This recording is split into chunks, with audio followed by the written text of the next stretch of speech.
Prevcast Forlus Finanças. Olá, sejam bem-vindos ao episódio do Prevcast Forlus Finanças. Para quem é nosso participante, já é nosso ouvinte, já conhece o Prevcast Forlus. Mas essa vai ser uma série especial que nós vamos divulgar trimestralmente sobre os resultados dos investimentos dos nossos planos previdenciários. Então, hoje eu estou aqui na mesa com o Emílio Cáfaro, que é o nosso diretor de investimentos e controle. Seja bem-vindo, Emílio. Obrigado, Márcia. Olá, meus queridos participantes. É um prazer estar aqui novamente para a gente falar um pouquinho dos resultados aí do primeiro trimestre. Está com a gente hoje aqui também o João Paulo Scapola Tempori, que é gerente de renda variável e macroalocação da Forlus. Obrigada pela presença, João. Olá, Márcia. Olá, Emílio. Olá, Matheus. Olá a todos os participantes. É um prazer estar aqui com vocês. E eu estou também com o Matheus Xavier, que é analista sênior da nossa área de renda fixa. Olá, Márcia, obrigado pela oportunidade. Olá, Emílio, João, falar um pouquinho sobre investimentos aqui. Ótimo. Gente, eu que agradeço a presença de vocês, é muito bom estar com a nossa equipe de investimentos aqui. Então, vamos falar um pouquinho de primeiro trimestre de 2024, né? Emílio, a gente encerrou 2023 super bem, com excelentes resultados, repletos de expectativas aí para 2024. Como que foi esse primeiro trimestre para o mercado? Dá um pouquinho de contexto aí para o nosso ouvinte. Ok, Márcia. Realmente, como você frisou muito bem, nós fechamos o ano de 2023 com resultados bastante positivos, né? Conseguimos aí rentabilizar nossos investimentos bem acima das nossas metas atuariais e viemos para o ano de 2024 bastante otimistas no sentido de pensando no mercado lá fora. Vamos falar um pouquinho do mercado externo e depois vamos falar um pouquinho sobre o mercado doméstico. O mercado financeiro, de uma forma em geral, estava aí esperando, acompanhando de perto como é que se daria o momento do fechamento dos juros nos Estados Unidos. E começamos o ano esperando que esse corte de juros ele viria até de uma forma mais rápida, que começaria o ciclo de corte de juros nos Estados Unidos a partir do mês de março. Isto porque uma série de indicadores de inflação, de mercado de trabalho lá nos Estados Unidos, vieram com bastante positivos para o cenário do início de ciclo de corte de juros. Então, começamos o ano com essa perspectiva. Ao longo dos 3 primeiros meses, vieram outros indicadores de inflação também, de mercado de trabalho, que preocupou o Fed, né? E o Fed comunicou ao mercado uma postura mais conservadora, de esperar um pouco mais antes de começar esse ciclo de corte de juros. O mercado até hoje, estava precificando o início desse ciclo de corte, já estava precificando a partir deixando de ser março, para o mês de julho. Hoje de manhã saiu o resultado dos indicadores de inflação dos Estados Unidos e ela veio acima da meta. Então, o mercado já começa a precificar que esse início do ciclo de corte de juros lá fora, pode ser que ele venha até depois de julho. Então, estamos no momento, o mundo inteiro está discutindo, esperando, para ver quando que vai ser esse início de ciclo de corte de juros, muito porque o que acontece nos Estados Unidos, a taxa parâmetro de juros dos Estados Unidos, é que determina o fluxo do dinheiro, dos investimentos no mundo inteiro. Ou seja, né, Emílio, só fazendo aqui um parênteses, um acréscimo aí para trazer um pouquinho de perspectiva para o nosso participante. Hoje a gente está gravando, é dia 10 de abril de 2024, e a gente ainda está nesse compasso de espera que marcou o trimestre, né? Exatamente. Né? Então, o mercado já há algum tempo vem acompanhando, vendo como é que vai ser a economia dos Estados Unidos, o nível de atividade econômica lá, e a economia americana tem se mostrado bastante resiliente e a inflação também bastante resiliente. Isso tudo pesa na decisão do Fed do início do ciclo de corte de juros. Um ponto importante que a gente vê muito essa dúvida. A gente mora no Brasil, o que a gente fica olhando para os Estados Unidos, né? E aí só botando um ponto importante que o Emílio falou ali, a economia americana é a maior economia do mundo. Então a gente tem que ficar ali com um olho no peixe e um olho no gato mesmo, né? A gente fica olhando para lá e olhando para cá também, Porque o que acontece lá vai ter consequências diretas aqui. Então, o que o Fed, o Banco Central americano, decide por lá, vai influenciar na decisão do nosso Banco Central aqui também. Então, Legal. por isso a gente não olha simplesmente por olhar, a gente olha porque realmente é importante. E o que eles decidem lá tem consequências fortes aqui também, não só aqui, né? No Brasil e no mundo inteiro. Exatamente, Matheus. E trazendo para cá, né, Uhum.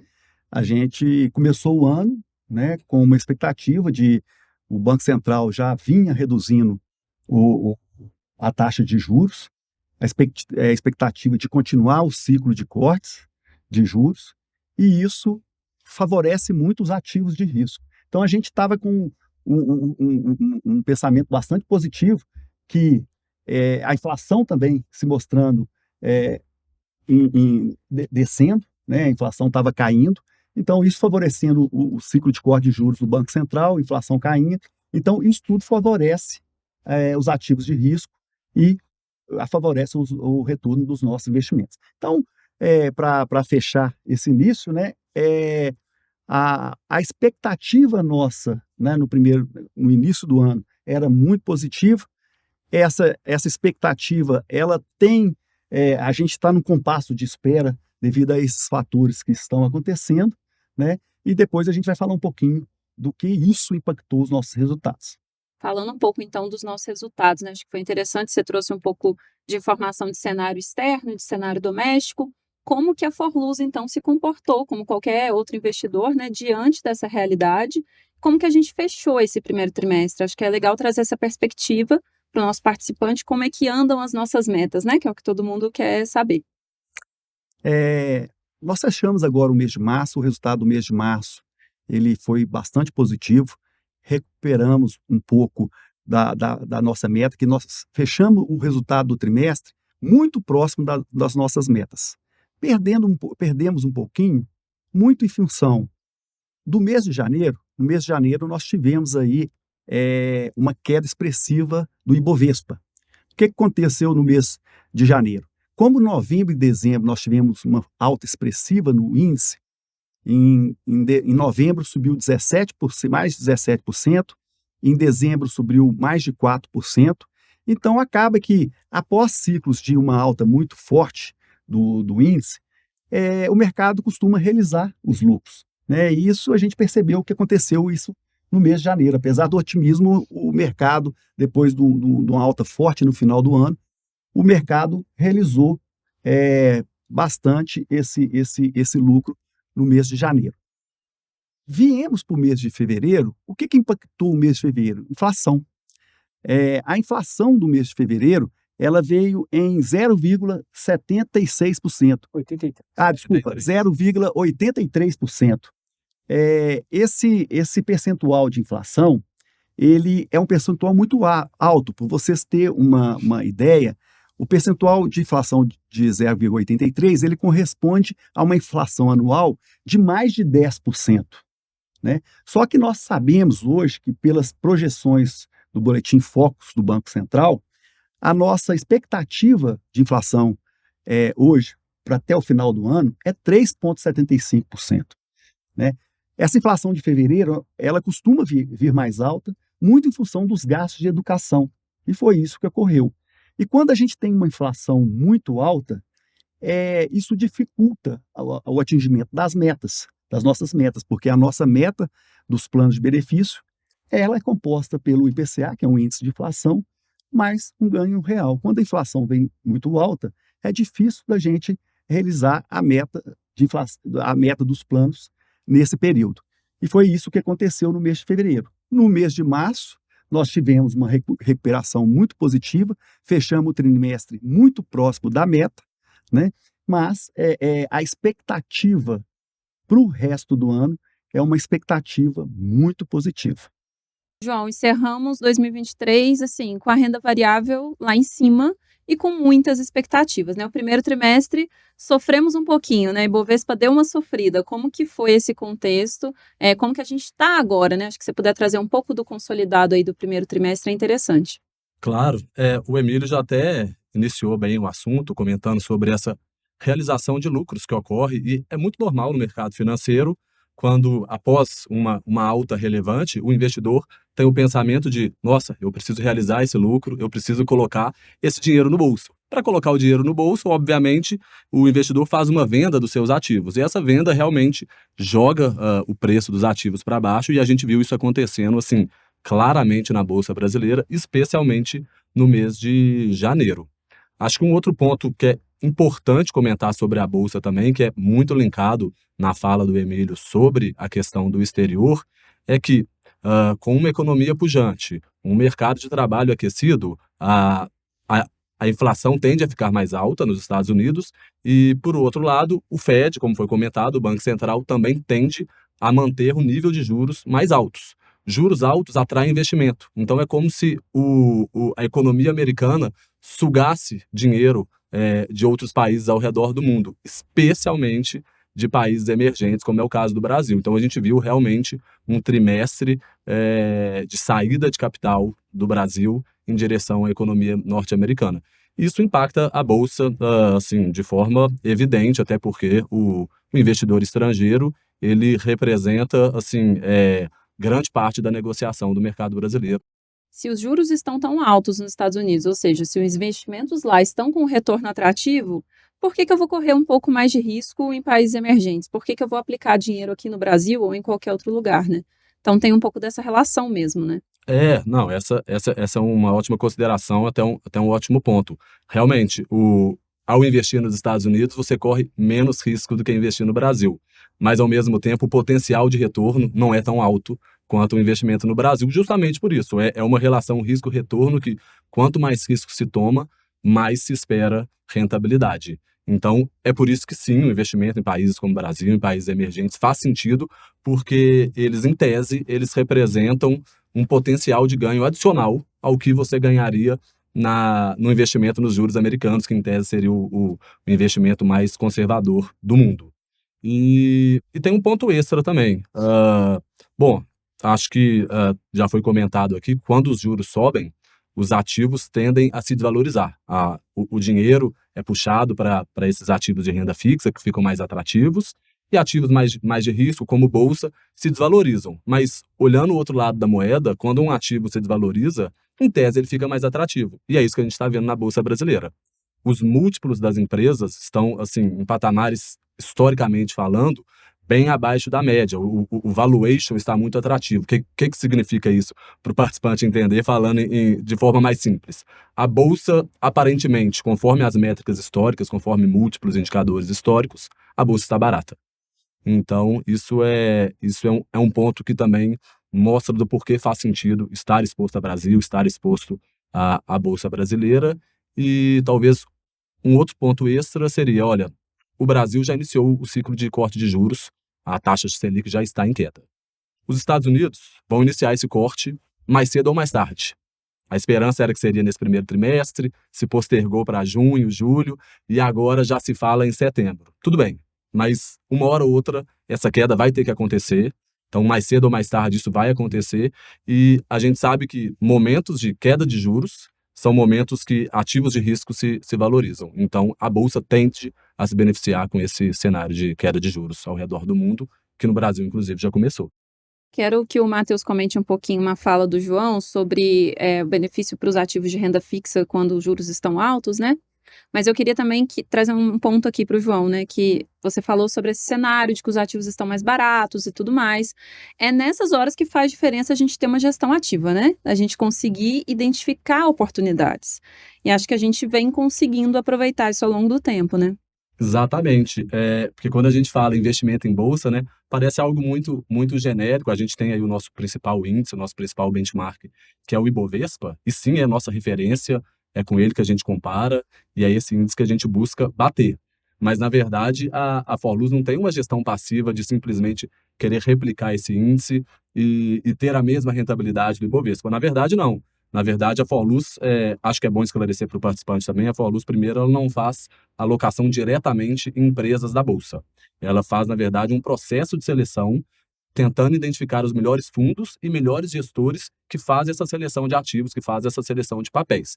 E esses gestores têm todo um ativismo para tentar superar a Bolsa, para tentar superar o Ibovespa, porque o Ibovespa, a gente sabe, é uma cesta de ações das principais ações brasileiras, mas não necessariamente essas principais ações representam as melhores oportunidades de investimentos. Então, o que os nossos gestores selecionados, conforme os nossos processos decisórios fazem, é tentar encontrar os melhores ativos para aí sim superar o benchmark, que é o Ibovespa no caso. E tem um outro ponto também do ativismo, e é um ativismo interno da própria Forlus, que a gente também faz o que a gente chama de movimentações táticas.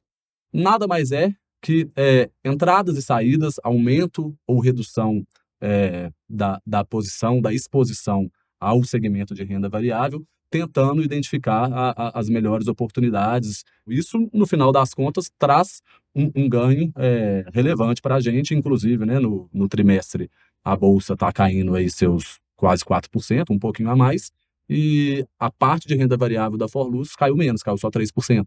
Então, isso faz diferença no longo prazo. Isso é importante falar para o nosso participante, né, que essa gestão ativa que nós fazemos aqui na Forlus, muitas das vezes a gente busca, quando a bolsa está subindo, a gente busca subir mais do que o índice de referência nossa, que é o Ibovespa. Mas é importante também que no momento que a bolsa está caindo, a gente cair menos. Então, essa gestão ativa que nós fazemos, ela é tanto no momento, a gente olha todos os momentos, na hora de ganhar mais do que o índice, e na hora de perder, que o índice está perdendo, que é natural do mercado financeiro, a gente está perdendo menos do que o índice. Eu queria fazer só uma correção aqui, que no mês de novembro eu falei subiu 17%, foi acima de 12%, ok? No mês de novembro, e fechando o ano com acima de 22% de aumento. Interessante também esses números para o ouvinte notar como que oscila, né? É natural essas oscilações de mercado. Então, fechamos um ano de 2023 extremamente positivo para a renda variável como destaque do ano, com 22%. E aí, como o João trouxe, nesse primeiro trimestre, a Bolsa caiu cerca de 4%, a gente está negativo cerca de 3%. Então, assim, não se apavorar, né? E entender que o que já passou não é garantia, mas que também um resultado, às vezes, pontual um pouco mais oscilante ali não quer dizer que daqui para frente isso vai se manter, né, Emílio? Isso. É importante esse comentário seu, Márcia, para os nossos participantes, que apesar desses movimentos, né, como o João citou, esses movimentos estáticos que nós fazemos, nós não queremos acertar o time de comprar a bolsa no momento que ela está mais baixa e para vender no momento que ela está mais alta. E isso é impossível de ser feito, né? O que a gente faz numa gestão buscando os melhores momentos para fazer a alocação. Vou te dar um exemplo. Ano passado, nós estávamos trabalhando com a taxa Selic, estava 13,75%, os mais altos dos últimos anos. Então, o nosso nível de aplicação em CDI, ele estava muito alto. Com o início do ciclo de corte para esse ano, e a gente já com a perspectiva da taxa de juros da Selic ir caindo, a gente já fez uma movimentação saindo do CDI para fundos que pagam inflação mais ganho real, que é aderente à nossa meta atorial. Então, essa gestão nós estamos fazendo o tempo todo, né, para buscar aquele momento que é o melhor para a fundação. Não necessariamente a gente vai acertar o time certinho, e isso a gente não quer. Porque a gente tem que lembrar também que o nosso horizonte de investimento é de longo prazo. A gente precisa bater essas metas no longo prazo. As variações mensais, elas são naturais, ok? É importante esse seu ponto, né, Emílio? Porque a gente tem uma posição estrutural em uma série de ativos, em uma série de classes e segmentos do mercado financeiro. Então, quando a gente faz movimentações, não é vende tudo, agora vamos comprar tudo. Não é isso. A gente tem uma posição estrutural que a gente tende a carregar ela ao longo do tempo e ao longo dos anos, ao ver oportunidades no mercado, a gente faz ajustes pontuais para cima ou para baixo nessa posição estrutural, que é uma carteira diversificada que realmente nos ajuda aí a trazer bons retornos, com equilíbrio, a atingir as nossas metas, e não posições extremas de sai do segmento, entra agora, vai, volta. Não é bem isso. Realmente são ajustes pontuais para capturar alguns momentos de mercado oportunos. E é importante porque a gente tem esse viés de olhar o curto prazo. Você olha um mês, você olha 2 meses ali, quanto que rendeu, Só que a gente, né, esse acompanhamento mensal obviamente é importante, mas você está sempre com o olho no futuro ali. Eu prefiro ganhar em 12 meses, em 24 meses acumulados, do que ganhar em só um mês, ou perder em só um mês. Então, esse viés é muito importante até para o participante ter essa calma de entender que o nosso projeto é de longo prazo, o nosso trabalho é de longo prazo e no longo prazo a gente tem entregado um retorno muito bom acima das metas e tudo mais. Um mês ou outro de susto é possível, um mês ou outro de uma surpresa muito boa também é possível, mas o mais importante é ter essa consistência de estar acumulando esse retorno ao longo do tempo. Afinal, a previdência é para o longo prazo, ninguém vai montar uma previdência para aposentar em 3 meses, né? A gente vai aposentar em 20 anos, em 30 anos. Sim. É importante até trazer essa visão para o nosso participante, porque nós oferecemos os perfis de investimentos, né? E da mesma forma que a gente fala com o nosso participante, não tente entrar, né? Não escolha o seu perfil com base no momento de mercado, tentando acertar, porque geralmente, quando fazem essas movimentações, eles fazem errado. Vou aproveitar o gancho, Matheus e Emílio, do perfil de investimentos.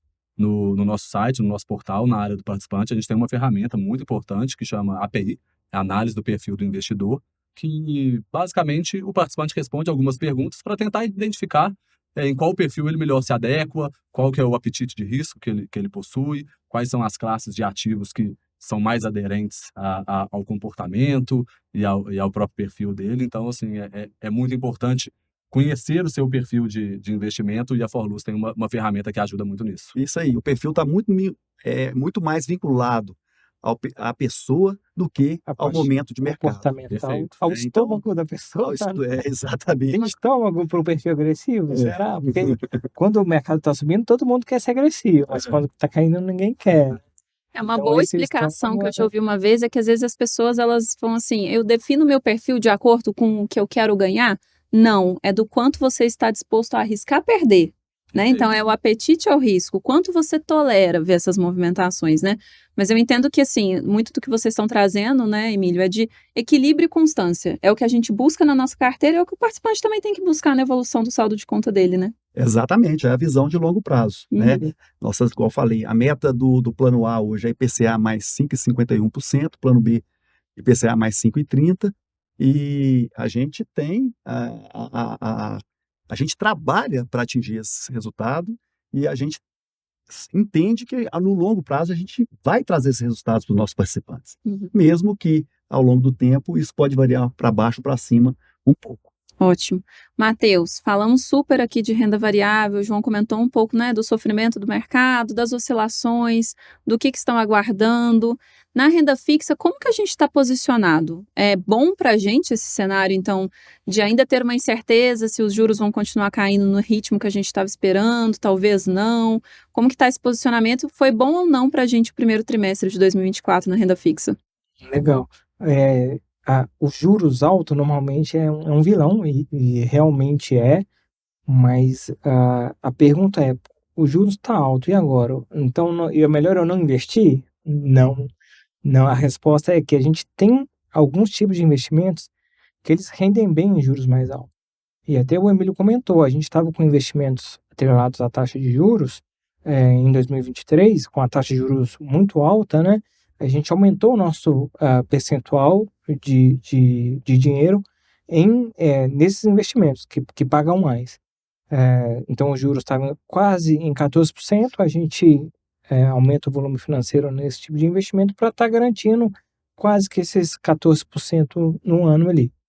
Com esse movimento de queda de juros, a gente não fica parado. Então, a gente começou a mudar a nossa carteira de renda fixa para ativos mais atrelados ao IPCA, né? Então, hoje a gente está fazendo esse movimento, e aí tem um ponto que é muito importante a gente falar. O nosso objetivo é ganhar da inflação, a gente quer dar um juros real para o participante.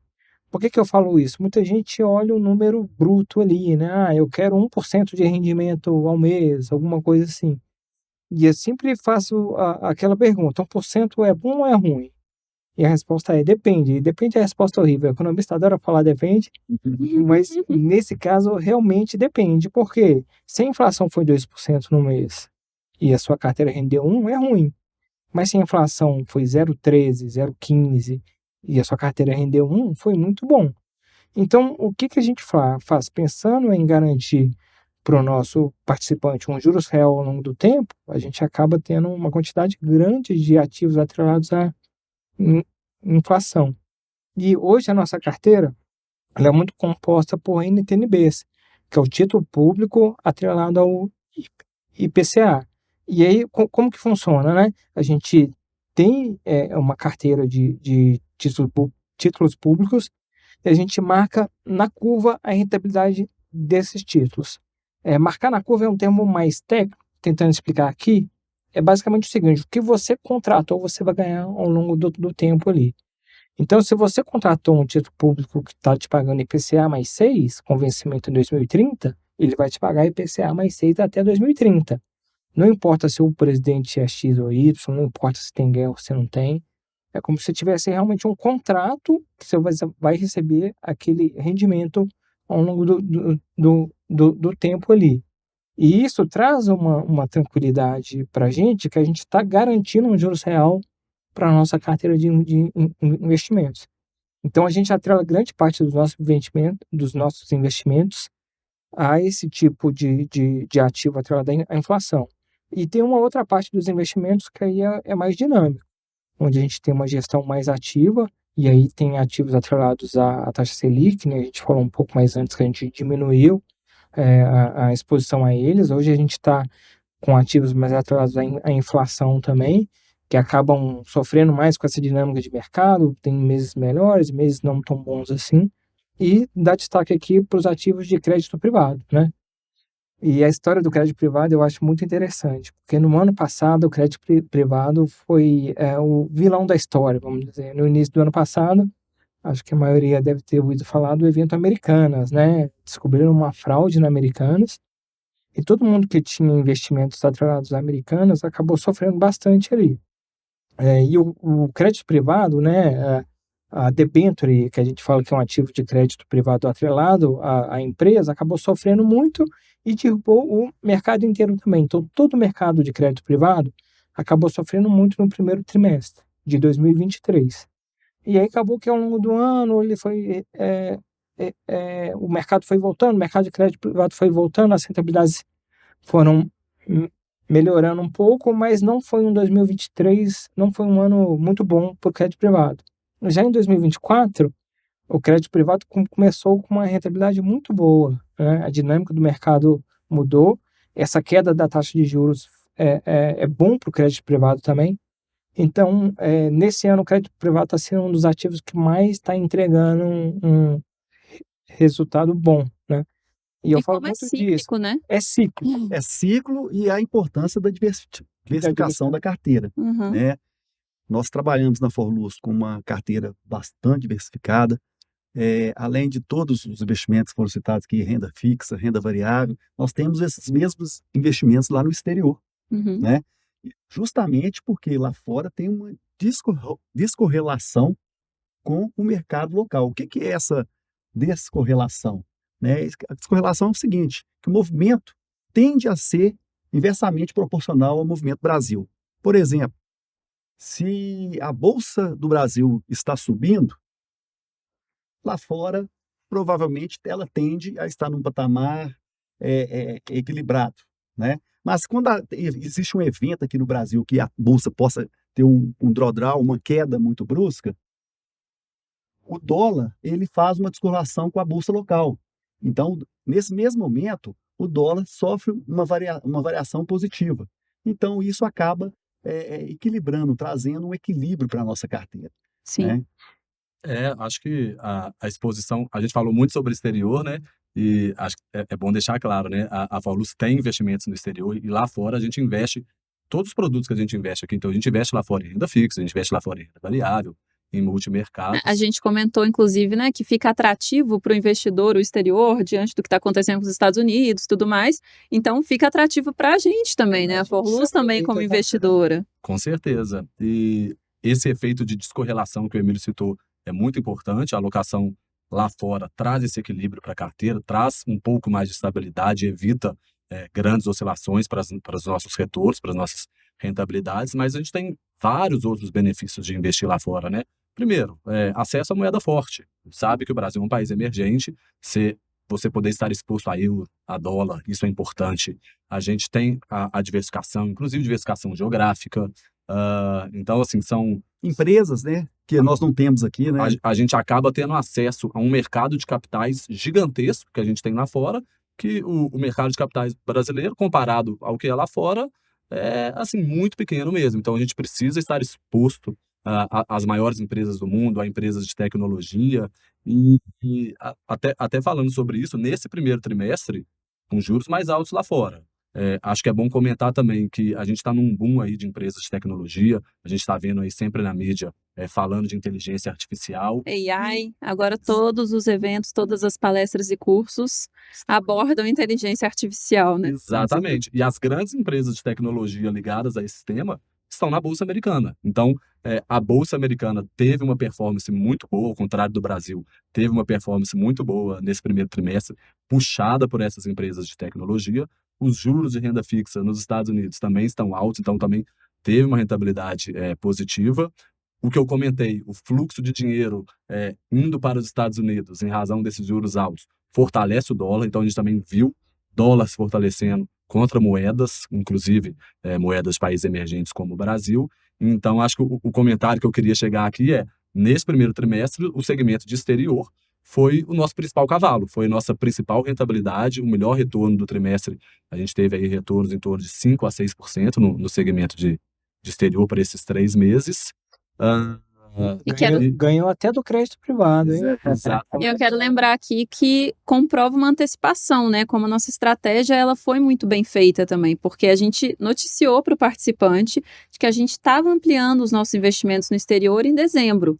E Não aí só noticiamos, como fizemos um movimento em Exato. janeiro, a gente aumentou a nossa exposição a exterior em janeiro e a gente conseguiu surfar essa onda de valorização lá fora. E esse aumentou é importante, que eu vou até rememorar o que eu falei anteriormente. Não é que a gente pegou todo o dinheiro e alocou no exterior, não. A gente já tinha uma posição no exterior, a gente fez um aumento pontual que nos ajudou a surfar esse momento de rentabilidades positivas. Mesmo porque a característica nossa, Forlus, né, por ser previdência, nós temos a característica mais conservadora. Nós não fazemos movimentos bruscos, né? Então, a gente faz movimentos paulatinos, mapeando o mercado, para evitar também de errar esses movimentos, né? Então, isso é importante ser colocado. E um ponto que o Matheus estava falando, de taxa de juros alta, nesses momentos de estresse, quando a taxa sobe, é o momento que a gente aproveita as oportunidades também. E não necessariamente essas oportunidades elas vão gerar valor no mês que você está fazendo, curto prazo. Muitas vezes essas oportunidades, o resultado dessas alocações que nós estamos fazendo hoje, elas vão vir ao longo do tempo. Tem que dar tempo de maturar a estratégia. Tem que dar tempo de maturar a estratégia, né? Então, por isso que a gente não avalia exclusivamente o mês. Porque, às vezes, uma estratégia que nós estamos construindo hoje, né, ela vai surtir efeito ao longo do tempo. Olha que o mercado começar a estabilizar, a taxa de juros ela começar a cair, então esse retorno, e é isso que dá o conforto para nós, né, que olhando para frente, a gente vai bater meta atuarial, a gente vai atingir os resultados que a gente promete, né, que tem aí na meta atuarial. Então, esses movimentos eles são todos pensados, calculados, feitos de forma conservadora, que é a característica da Forlus. Olhando para frente e para trás, né? Olhando para frente, a gente tem essa visão construtiva, e quando a gente olha 3 meses, realmente estamos ali próximo da meta, um pouco abaixo, que é normal por um curto prazo. Mas quando a gente olha uma janela de 12 meses, a gente está acima das metas. E quando a gente olha janelas maiores, 10, 20 anos, a gente tem um ganho em relação às metas ainda maior. Então, olhar o histórico, mas um longo prazo de histórico, reforça tudo isso que a gente vem falando e também reforça esse nosso otimismo e estarmos construtivos para continuar batendo meta nos próximos anos. Quero ouvir melhor ainda como que vai ficar e quais que são as perspectivas para 2024, mas antes eu queria só fechar aqui um assunto com o Matheus e fazer uma pergunta para ele que ele citou assim, os juros altos são bons para o crédito privado, e aí eu queria que você explicasse um pouquinho para o ouvinte por quê. O crédito privado é como se fosse, eu falo que até dando um passo para trás, o mercado financeiro é um empresta, né? Na hora que você aplica no Tesouro Direto, né? Você está emprestando dinheiro para o governo te pagar com juros dentro de um prazo ali, né? Basicamente é isso. Na hora que você contrata um CDB, né? Muita gente aplica em CDB, você está emprestando dinheiro para o banco te pagar com juros ali. E aí o crédito privado, né, é como se você estivesse emprestando dinheiro para uma empresa, para a empresa te pagar com juros. E é até bom falar que isso é importante pro país mesmo, porque normalmente essas empresas elas pegam dinheiro no mercado financeiro para estar expandindo, contratando pessoas, estimulando a economia. Então é muito importante o papel do mercado financeiro na economia de um país, porque através do mercado financeiro as empresas têm acesso a um dinheiro mais barato para gerar emprego mesmo ali, né? Movimentar a economia real, Movimentar a né, economia Matheus? real, exatamente. E aí, quando você tem juros mais altos, acaba que esse custo desse empréstimo ele fica um pouco mais alto também. Então, quem investe em crédito privado, quando a taxa de juros está um pouco mais alta, acaba pegando taxas mais altas. Então, o dinheiro dela rende mais. Uhum. E à medida que esses juros vai caindo, acaba que você tem um ganho no investimento, por causa da marcação daquele investimento, né? Um termo mais técnico também, é como se aquele investimento começasse a valer mais quando os juros começam a cair, mas você tem uma rentabilidade maior ali também. Então, até pegar um exemplo, na época do Covid, a taxa de juros estava em torno de 2%. Esses investimentos em crédito privado, eles estavam pagando muito pouco. Porque como a taxa de juros está baixa, o empréstimo ali que você faz para a empresa, o crédito privado está atrelado a essa taxa de juros, acaba que a rentabilidade na hora que você está emprestando dinheiro para a empresa, para ela te pagar de volta, é pequena também. Então, na hora que você aumenta essa taxa, você acaba tendo um ganho na rentabilidade. E aí, o desafio é esse ponto de equilíbrio, por quê? Se a taxa está muito alta, acaba que a empresa não vai pegar empréstimo, porque fica muito caro para ela. Se a taxa está muito baixa, fica ruim para o investidor, porque está pagando pouco. Então, você tem um ponto de equilíbrio ali onde as empresas conseguem pegar esse empréstimo, né? Conseguem pegar esse dinheiro a uma taxa interessante para ela, o investidor consegue emprestar o dinheiro dele, né? Investir nesse crédito privado a uma taxa legal para ele também. E aí você tem um cenário onde todos ganham ali. Todo Acho que mundo sai ganhando. acho que é importante a gente salientar, né, que conforme o Matheus falou que o resultado da estratégia de crédito, né, corporativo, ela está muito positivo, mas é importante porque empresas nós temos milhares aí no mercado. Nós temos esse resultado com essa estratégia com taxas de juros bastante positivas, trabalhando com empresas com nível de rating muito alto, né? São as melhores empresas do mercado. O que quer dizer isso? São aquelas empresas que, para entrar no nível de default, seria muito mais difícil, né? Não é impossível, visto o que aconteceu ano passado com Americanas, mas o nível de risco ele é muito menor. É muito improvável. É muito improvável, São né? as empresas com melhor capacidade de pagamento, né? Com menor Exatamente. risco.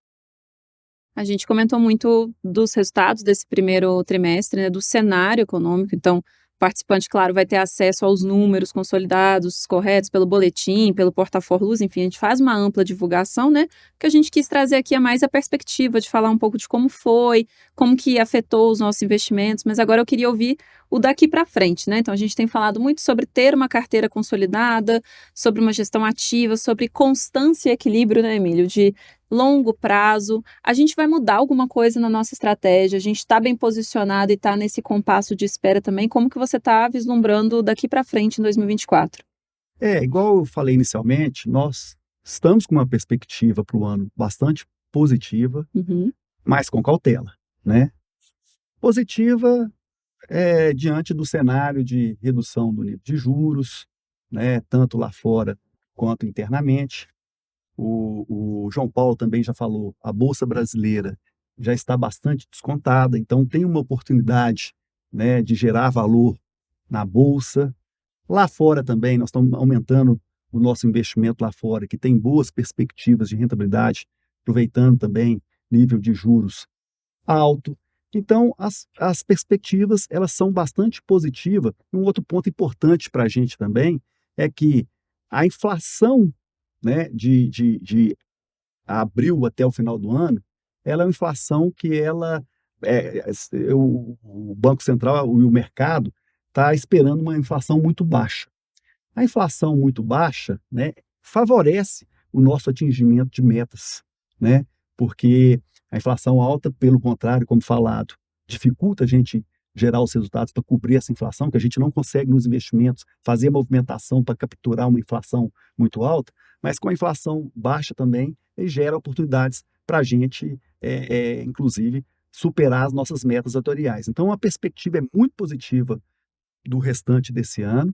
Estamos cautelosos ainda que o Brasil tem que endereçar algumas questões com relação ao risco fiscal, que ainda não foram endereçadas, né? Então, existe essa preocupação no mercado com relação ao risco fiscal do Brasil, os aumentos de gastos e as receitas para cobrir esse aumento de gastos. E a inflação, ela está controlada, mas ela não está morta, não. Então, a inflação ainda é um ponto de muita preocupação para a gente. Então, por isso que a gente fala que a gente está positivo, mas com cautela. Sim. Bom, esse quadro é especialmente para ouvir o nosso participante. Então, a gente sabe que investimentos, evolução do dinheiro geram muitas dúvidas, e a ideia aqui é justamente falar com o participante, ouvir a voz dele e as perguntas que mais chegam até nós, né? E uma pergunta muito comum é como são decididos esses investimentos, Emílio? Como acontece? Como é esse processo de seleção? Então, a gente está o tempo todo aqui falando como rendeu, como foi e tudo mais, mas um passinho atrás, vamos falar de governança, explicar um pouco para o participante como que a Forluz decide investir, como que é feito esse processo. É uma preocupação importante do participante, né? Ele tem que estar interessado mesmo em saber como é que as decisões de investimento, como é que essa gestão dos seus recursos que são administrados por nós está sendo feita. Mas até para acalmar, né, o participante, a gente está muito seguro da governança que tem por trás de todas essas decisões de investimento, né? Vamos começar pela legislação, né? A entidade fechada de previdência complementar, hoje, ela é muito regulamentada, né? Então, nós temos aí uma regulação específica, né, que é a resolução A4994, que trata dos limites de aplicação dos recursos das entidades fechadas de previdência complementar. Então, é uma legislação que ali ela já limita um monte de tipos, né, de investimento que a gente não pode fazer, de concentração em emissores que a gente não pode fazer. Então, tem uma série de limites, né, uma série de regras que a gente tem que cumprir. De posse dessa legislação, a gente também trabalha uma política de investimento que é ainda mais restritiva do que a legislação, né? Essa política de investimento, ela é construída pela área de investimentos, né, juntamente com outras áreas da casa, que é a área de investimento coordena a construção dessa política de investimento, mas existe a participação de todos os órgãos da casa, área de risco, compliance, jurídico, né? E essa política de investimento, ela é aprovada pelo Conselho Deliberativo.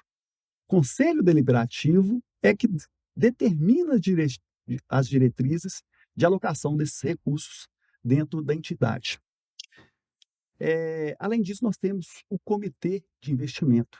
O Comitê de Investimento é um órgão colegiado, multidisciplinar, com a participação de todos os diretores, com a participação da área das duas diretorias de investimento, das duas gerências de investimento, da controladoria, da área de risco, compliance, jurídico.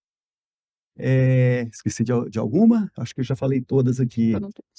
E as decisões, e cada um desses representantes dessas áreas, eles têm direito a voto. É uma área muito democrática e todo mundo ali têm todo o direito e exercem esse direito de achar se o investimento é bom para a entidade ou não é bom para a entidade.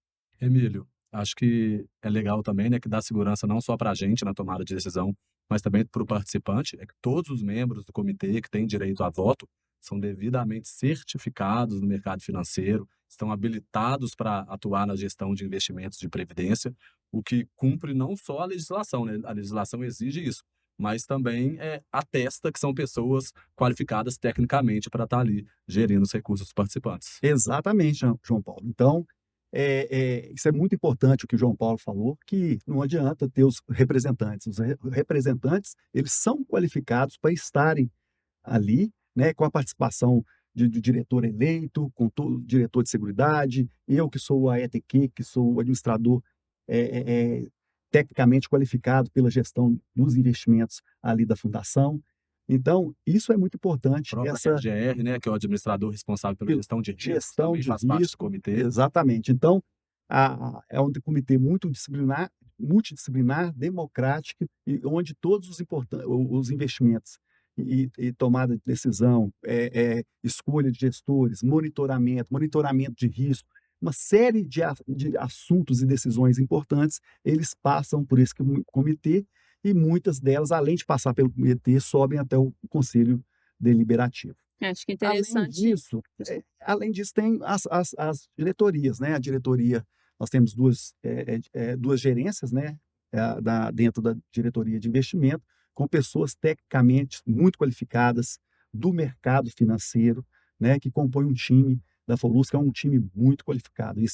A gente tem orgulho de falar desse time da Forlus, que realmente é um time muito qualificado para estar ali cuidando do seu dinheiro, viu, participante? Então, pode ficar preocupado. Pode ficar despreocupado. Tem um ponto interessante que o nosso dinheiro está lá também. Também somos participantes. É o skin in the game, né? Então, a gente está sempre dando o nosso melhor para cuidar do seu dinheiro e do nosso dinheiro também. É isso aí. Acho que a mensagem aqui é de que nenhuma decisão é individual, né, Emílio? Não existe uma decisão individual, né? E mesmo porque a decisão tem que ser colegiada, né? Porque é importante opiniões divergentes, pontos de vista diferentes, né? Avaliação de risco, avaliação de compliance, tudo é importante para a gente ter certeza que está fazendo a coisa certa. E isso é muito relevante para a gente. E um ponto interessante é que no mercado financeiro não tem um consenso, né? Por isso que tem mercado financeiro. Tem alguém querendo comprar e alguém querendo vender. E eu acho que um ponto forte da Forlus é que essa discussão é muito saudável internamente, né? A gente diverge em algumas opiniões, mas a gente argumenta e conversa até chegar num ponto comum ali, na melhor decisão para estar se tomando naquele momento específico ali. Então, pessoas qualificadas com uma discussão saudável, eu acho que é um dos segredos da gente estar conseguindo entregar esses retornos tão consistentes ao longo do tempo. Bom, eu tenho só a agradecer vocês três a presença, acho que foi um excelente debate. O Emílio trouxe um pouquinho, né, das nossas melhorias, das nossas ações, e aí esse podcast aqui também é um avanço, né, uma forma da Forlus oferecer mais um jeito do participante acompanhar a rentabilidade dos investimentos dele.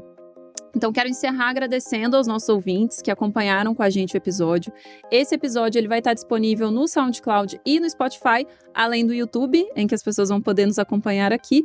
E continuem acompanhando o site da Fundação também, no www.forlus.org.br, onde está o boletim que o Matheus, o João, o Emílio e tantas outras pessoas da nossa equipe de investimentos atuam todos os meses para trazer mais esclarecimentos para vocês. Muito obrigada. Obrigado.